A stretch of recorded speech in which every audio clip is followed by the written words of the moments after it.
Determine la fuerza resultante y la orientación sobre la carga 3. Considere que se encuentran en vidrio.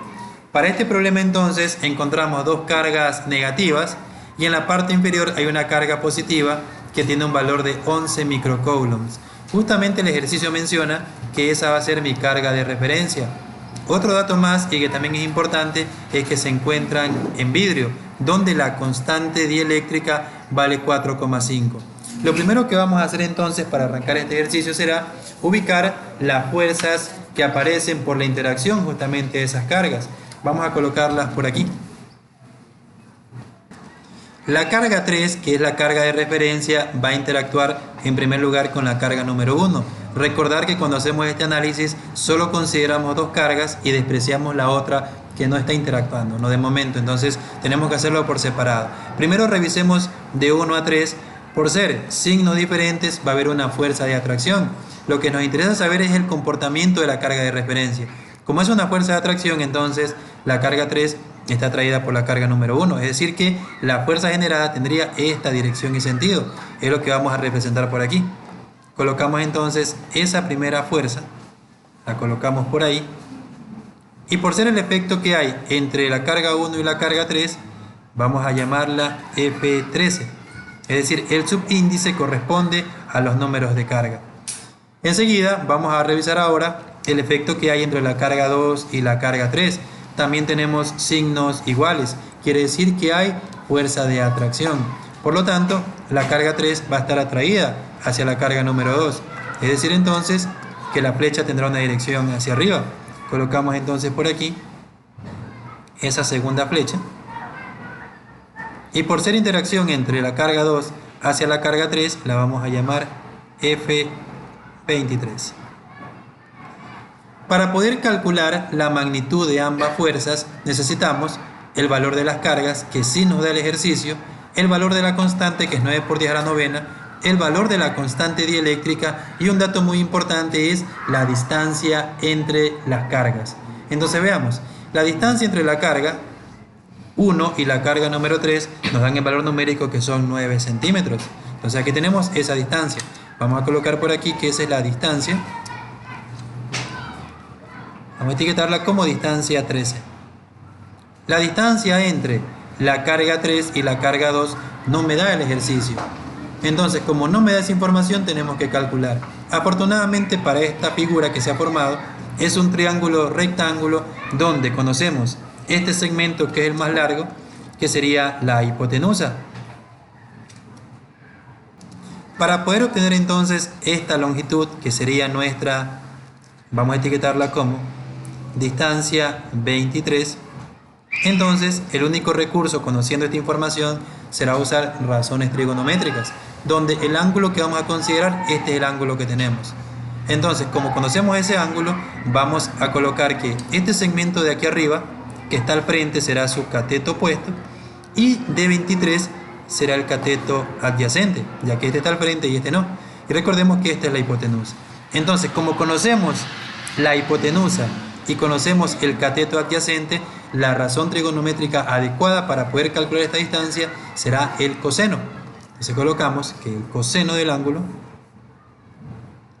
en este caso coseno de 42 grados,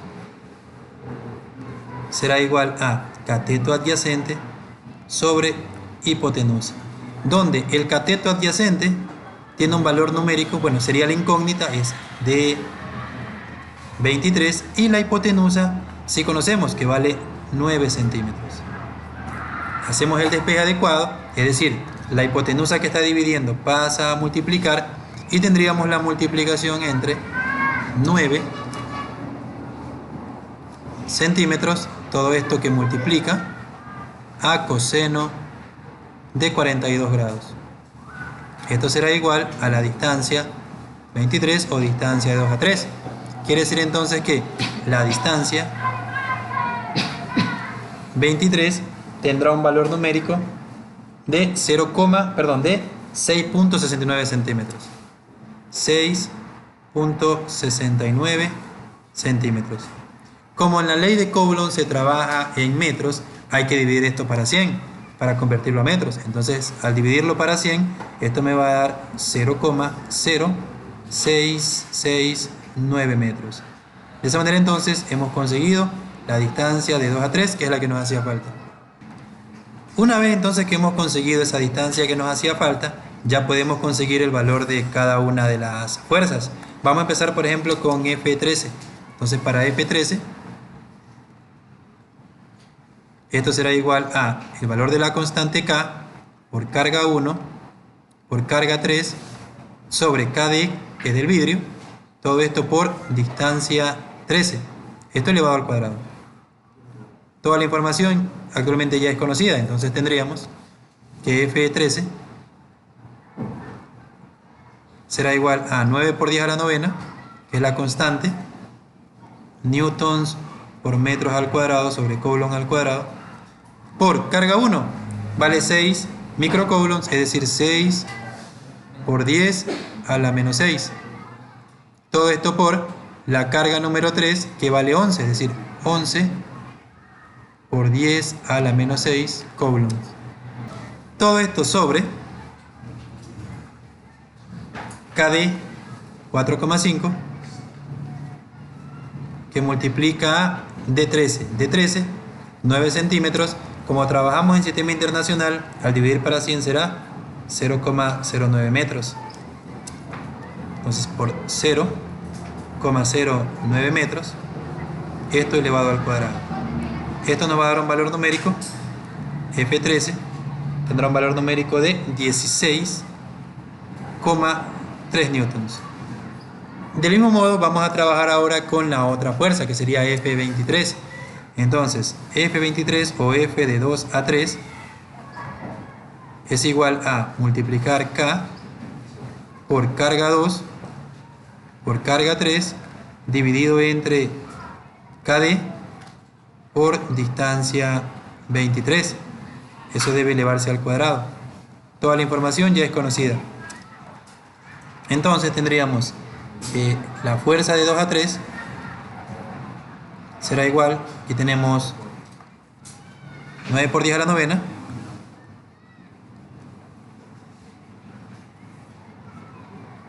por carga número 2, que vale 8, por la carga número 3, que vale 11, dividido entre KD, que es 4,5, todo eso que multiplica a la distancia de 2 a 3, que es la que obtuvimos acá en metros, es decir, 0,0669, todo esto está en metros elevado al cuadrado. Es decir que F23 o fuerza de 2 a 3 tendrá un valor numérico de 39,32 y esto está en newtons. Una vez que tenemos las fuerzas, vamos ahora a revisar su dirección en el plano. Como F23 va hacia arriba, quiere decir que el signo será positivo, porque está en el eje Y positivo. En cambio, F13 no está ni en el eje X ni en el eje Y. Quiere decir que a esta fuerza hay que sacarle sus componentes rectangulares. Como se encuentra en el segundo cuadrante apuntando hacia arriba y a la izquierda al mismo tiempo, entonces sus componentes serán, en X irá hacia la izquierda, y a esta F13 se le va a llamar F13X. Y la otra componente en cambio va a apuntar hacia arriba y se va a llamar F13Y. ¿Cómo calculamos esos valores? Recordemos que para calcular esas componentes rectangulares tenemos la siguiente expresión. Para F13 en X, esta se consigue multiplicando F13 por el coseno del ángulo. Y para F13Y, esta será igual a F13, todo esto por el seno del ángulo. Esta información de aquí ya tenemos, F13, que es la información que necesitamos. Recordar que el ángulo que usted debe considerar debe ser el ángulo formado por el vector, en este caso, con esta dirección, con respecto al eje X, o si el eje X más cercano, es decir, este ángulo que está aquí. Entonces, si este ángulo es el que necesitamos, esa información no la tenemos. ¿Cómo la podemos reflejar? Recordemos que esta flecha que está aquí va en la misma dirección de aquí, es decir, F13 está por aquí. Como esto es F13 y nosotros necesitamos el ángulo que está formado aquí, entonces podemos aquí completar esta pequeña gráfica y mencionar de que aquí es un cuadrante completo, donde este cuadrante en total tiene 90 grados. Como esto tiene 90 grados y conocemos que aquí el ángulo es de 42, el ángulo alfa que tenemos aquí, que nos hace falta, lo podemos extraer por diferencia. Eso quiere decir que para este ejercicio, ese ángulo que necesito, alfa, que lo he llamado de esa manera, será igual a restar el ángulo total, es decir, este cuadrante completo, 90 grados, menos el 42 grados que tenemos aquí. Quiere decir entonces que ese ángulo será igual a 48 grados. Con esa información entonces vamos a calcular las componentes rectangulares. Empezamos con F13X. Entonces F13X será igual a F13, que es 16,3, por el coseno de 48 grados. Aquí en cambio será por el seno. F13Y será igual a 16,3 newtons por seno de 48 grados. Entonces, F13X tendrá un valor numérico de 10,91 newtons. Y F13Y, el valor numérico será de 12,11 newtons. Ahora sí, a estas componentes rectangulares ya se encuentran exactamente en uno de los ejes. Ya le puedo colocar signo, donde F13X, al estar apuntando hacia la izquierda, tendrá signo negativo. En cambio, F13Y, al estar apuntando hacia arriba, tendrá signo positivo. Entonces, enseguida nos quedamos con tres fuerzas, es decir, F23 de momento, F13Y y F13X. Para poder calcular la fuerza resultante, solo necesitamos una fuerza en X y una fuerza en Y. Entonces vamos a reducir esas fuerzas utilizando sumatorias. Empezamos con sumatoria de fuerzas en X. Vamos a colocar todos los valores de las flechas horizontales. Solamente hay una. Entonces quiere decir que sumatoria de fuerzas en X será igual específicamente a la fuerza 13 en X. El signo que le corresponde es negativo porque va a la izquierda. Colocamos el menos aquí. Entonces, en X, todas las fuerzas que actúan será simplemente menos, y le vamos a colocar aquí 10,91. Para calcular la resultante en Y, entonces calculamos sumatoria de fuerzas en Y. Vemos que aquí en cambio, de acuerdo con nuestra gráfica, hay dos fuerzas que interactúan. Las dos van hacia arriba, son positivas. Entonces colocamos aquí F13Y lleva signo positivo, y más, también colocamos F23 que también lleva signo positivo, ya que las dos van para arriba. Entonces reemplazamos. Sumatoria de fuerzas en Y será igual. Aquí, ¿qué valores entran? F13 en Y está aquí, es decir, 12,11 newtons, más F23, que es 39,32 newtons. Sumamos esos valores y tendremos que la sumatoria o fuerza neta en el eje de la Y tiene un valor numérico de 51,43. Una vez que tenemos ya solamente una fuerza en X y una fuerza en Y, debemos generar una nueva y última gráfica. Vamos a colocar aquí el punto de referencia, que será nuevamente la carga número 3, y como observamos, la sumatoria de fuerzas en X es negativa. Entonces el eje X negativo indica que esta fuerza irá hacia la izquierda. Colocamos entonces hacia la izquierda lo que será sumatoria de fuerzas en X. Y la sumatoria de fuerzas en Y nos dio un valor positivo. Quiere decir entonces que esa fuerza irá hacia arriba.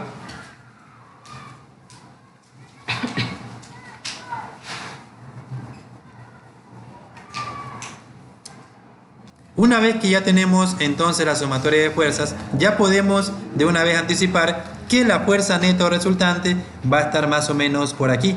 Es decir, que va a estar en el segundo cuadrante. Entonces aquí sería la fuerza resultante. Ya podemos calcular el valor numérico utilizando Pitágoras. Tenemos que la fuerza resultante será igual a la raíz cuadrada de sumatoria de fuerzas en X al cuadrado más sumatoria de fuerzas en Y al cuadrado. Aquí entra la información que teníamos acá abajo. Entonces, fuerza resultante será igual a la raíz cuadrada de sumatoria de fuerzas en X, está aquí, menos 10,91. Eso al cuadrado. Más sumatoria de fuerzas en Y, eso teníamos que era 51,43.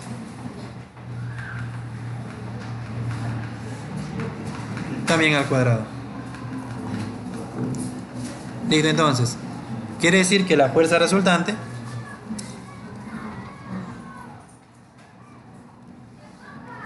tendrá un valor numérico de 52,57 newtons. De esa manera entonces tenemos una de las cosas que nos pide el problema. Nos pide calcular la fuerza resultante. Además de eso nos pide calcular la orientación. Para calcular la orientación lo primero que vamos a hacer es hallar este ángulo, es decir, el más cercano con respecto al eje de la X, es decir, el resultante con respecto al eje X. Para eso vamos a utilizar la razón trigonométrica tangente, es decir, ese ángulo, no lo llamemos alfa porque acá tenemos ángulo alfa. Para evitar confusiones vamos a llamarlo ángulo beta. Entonces, beta será igual a tangente a la menos 1. En el numerador va a ir sumatoria de fuerzas en Y y acá sumatoria de fuerzas en X. Reemplazamos la información, entonces beta será igual a tangente a la menos 1, sumatoria en Y, 51,43, y en X era 10,91. Recordar que aquí no hace falta el signo, si lo hacemos de esta manera. Entonces, el ángulo beta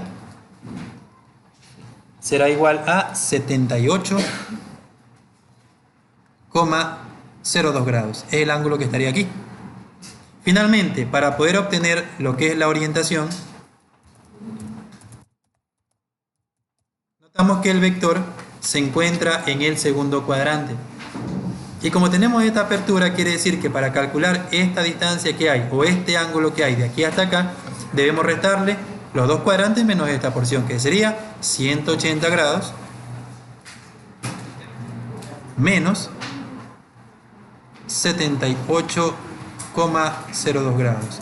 Por lo tanto, la orientación sería de 101,98 grados. De esa manera entonces, consiguiendo la fuerza resultante, la magnitud y la orientación, le damos solución a este problema.